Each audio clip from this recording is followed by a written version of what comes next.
Assalamualaikum anak-anakku semua. Ketemu lagi sama Bu Guru.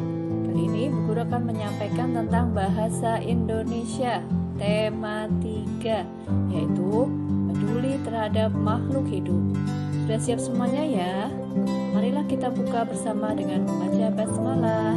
Bismillahirrahmanirrahim. Bahasa Indonesia kali ini kita akan belajar tentang wawancara. Wawancara adalah sebuah kegiatan tanya jawab yang dilakukan untuk memperoleh informasi secara rinci tentang suatu hal atau peristiwa.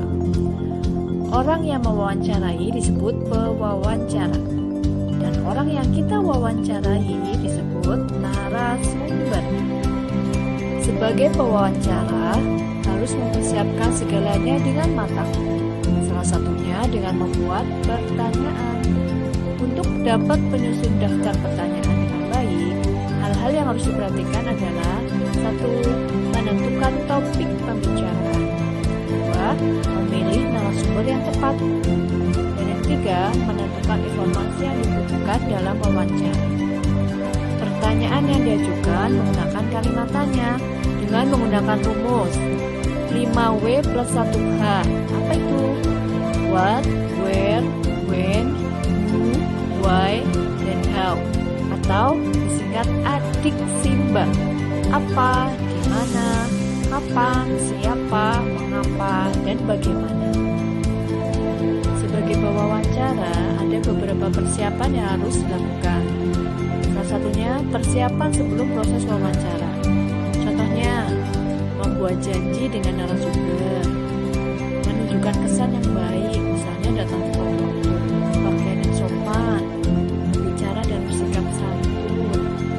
Kemudian menyiapkan daftar pertanyaan yang sesuai dengan topik pembicaraan. Yang harus diperhatikan ketika saat berlangsungnya wawancara. Yang pertama, perkenalan diri sebelum wawancara. Memulai wawancara dengan pertanyaan yang ringan. Mencairkan suasana dengan misalnya mengajukan pertanyaan tentang kegemaran narasumber. Jangan lupa membawa buku catatan, alat tulis, alat perekam. Kemudian, mendengarkan pendapat dan informasi dari narasumber. Hindari memotong ucapan dari narasumber. Hindari meminta pengulangan jawaban dari narasumber. Dan selanjutnya, mampu mengambil kesimpulan. Kemudian, hal yang harus diperhatikan setelah selesai wawancara: mohon diri, mengucapkan terima kasih kepada narasumber, kemudian sampaikan permohonan maaf jika selama wawancara ada hal-hal yang kurang berkenan. Nah, sekarang kita akan belajar tentang narasumber. Narasumber bertugas memberikan informasi yang dibutuhkan pewawancara dengan menjawab pertanyaan. Narasumber yang tepat harus memiliki syarat. Yang pertama, memiliki pengetahuan sesuai dengan topik wawancara.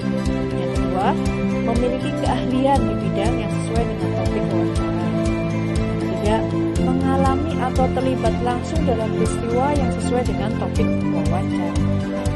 Kalian harus tahu ada 3 jenis wawancara, yaitu 1. Wawancara yang dilakukan secara spontan atau alamiah.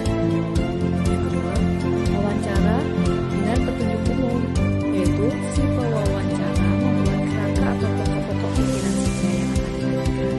Dan yang ketiga, wawancara dengan membuat daftar pertanyaan.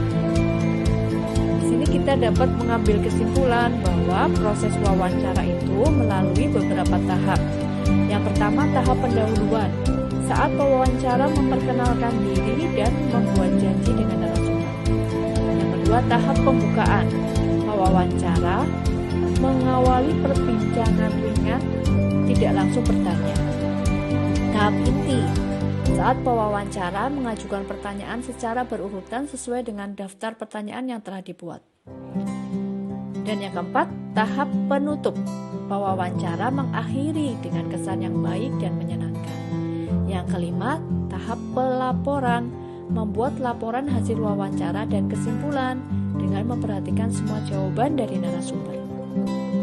Baiklah, sekarang kita akan membahas tentang laporan hasil wawancara.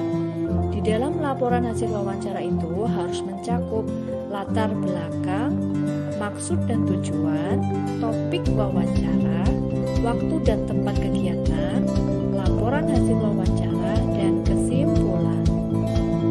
Setelah membuat hasil laporan wawancara, selanjutnya adalah presentasi laporan hasil wawancara. Apa itu? Kalian menyampaikan atau mempresentasikan hasil laporan wawancara di depan kelas. Tujuannya apa? Kalian membagi informasi kepada orang lain tentang hasil wawancara yang sudah kalian lakukan. Selain itu apa? Presentasi juga berarti kita berbagi pengetahuan kepada orang lain. Alhamdulillah anak-anak hebatku semua. Sampai sini dulu pertemuan kita kali ini ya. Semoga ilmu yang kita dapat hari ini ilmu yang berkah dan bermanfaat untuk banyak orang. Amin amin ya rabbal alamin. Assalamualaikum warahmatullahi wabarakatuh.